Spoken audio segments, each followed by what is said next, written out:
So we don't want to die.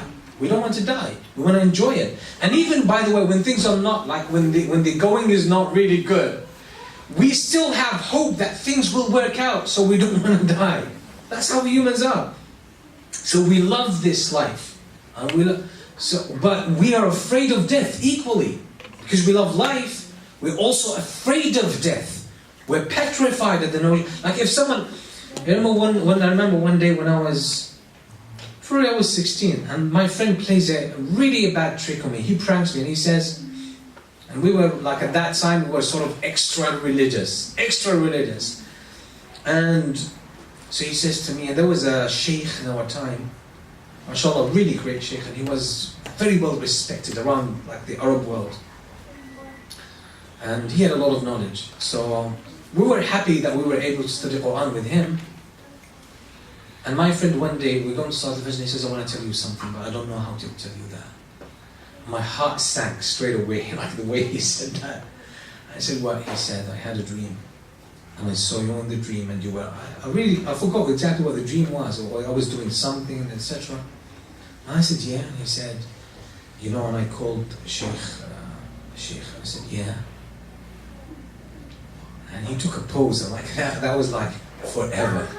Come on, man, just say what you're gonna say.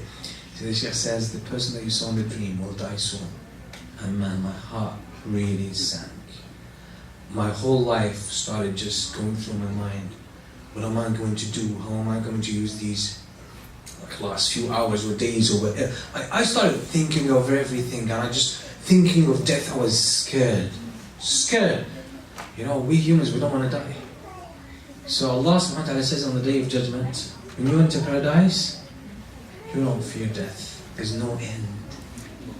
This is not going to end. This beauty is not... You know, sometimes you laugh and people say, you know, because you laugh too much, you say, I don't know what's going to happen next. Right? Something bad is going to happen. That's how we humans think. When something is good, it's not going to last. Well, in this life, yes, I mean, nothing lasts. It's going to go up and down. But in Jannah, Allah's going to take that fear away. You don't fear nothing is going to end, and no joy is going to come to a halt, and you're not going to die. You just forget about death. Forget about the end. There's life forever. This is something, by the way, you can't even imagine. You can't even imagine.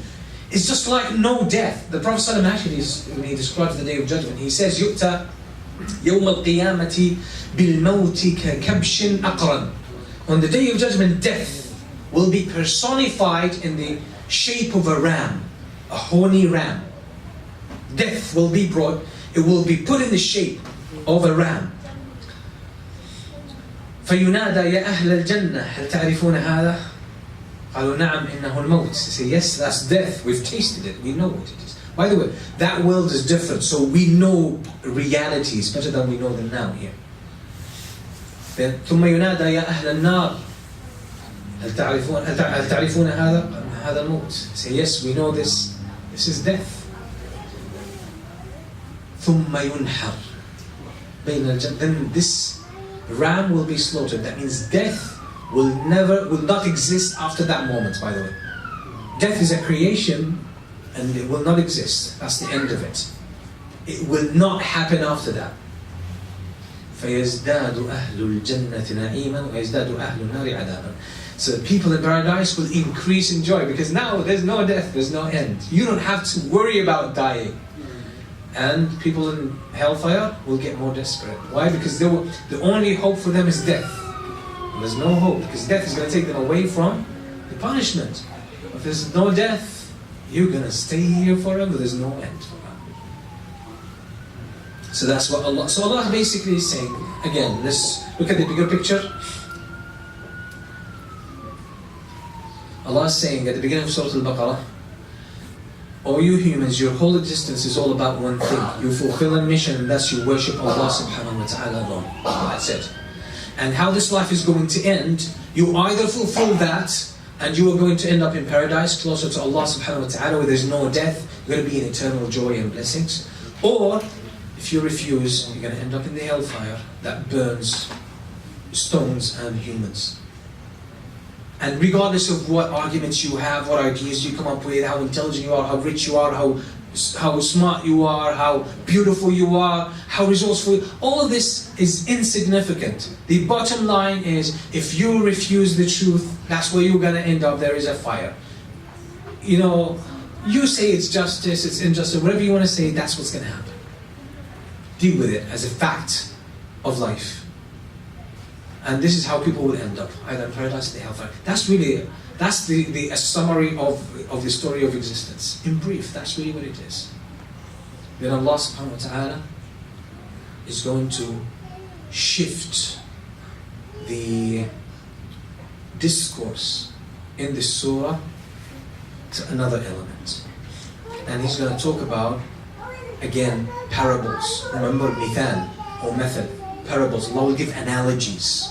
Allah will give stories and symbols. Why? Because they are powerful. They are powerful. By the way, if someone gives you a parable or a symbol or an analogy, if you want to dismiss it, ridicule it. Like you might tell someone, for example,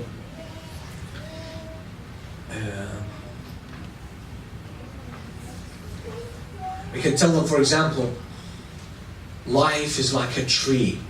They'll tell you, get out of here, tree and this nonsense, right? It's easy to dismiss, by the way, parables and analogies. It's easy, very easy, but they hold a lot of power. And that's why Allah subhanahu wa ta'ala says, I'm going to leave this for next week, I'll just give you an introduction in it. Allah says, إِنَّ اللَّهَ لَا يَسْتَحْيِي أَن يَضْرِبَ مَثَلًا مَا بَعُوضَةً فَمَا فَوْقَهَا.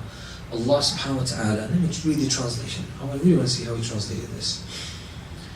Surely Allah does not shy away from using the parable of a mosquito or what is even smaller.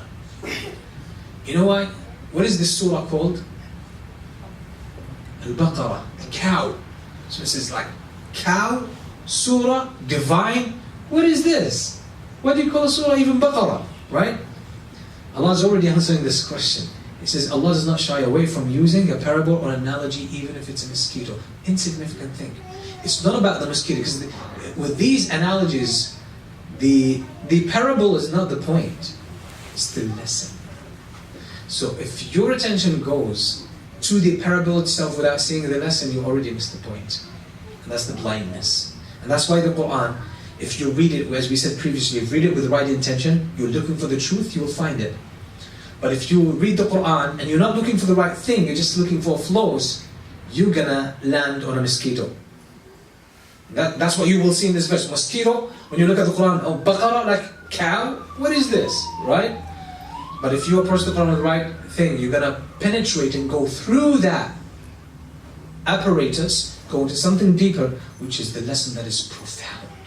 And by the way, the parable of the Baqarah is a summary of the human experience with Allah. The human story with Allah, the Baqarah, the story of the cow, is a summary of the whole story of humanity with Allah subhanahu wa ta'ala. Inshallah, we will come to it, maybe in a couple of weeks, or a bit more.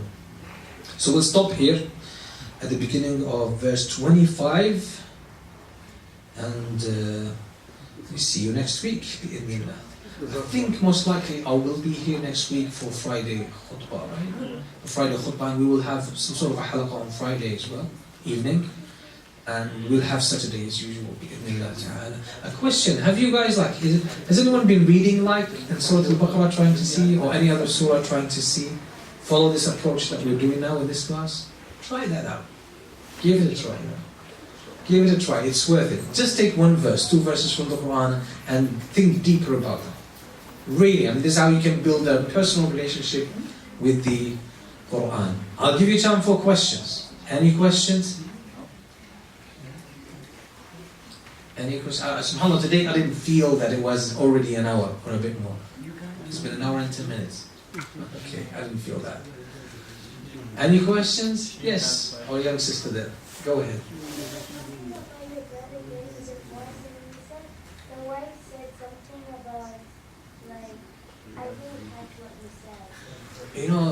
I think you should ignore that story.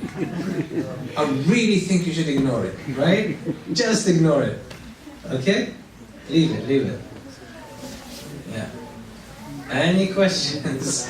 Look, man, I'm telling you, the kids are smart, man. They outsmart you, man. They know what to look for. Any questions? Okay, no questions? So, وإياك يا شيخ بارك الله فيك. Okay, I was gonna hold you for a little bit more, man. If you have no questions.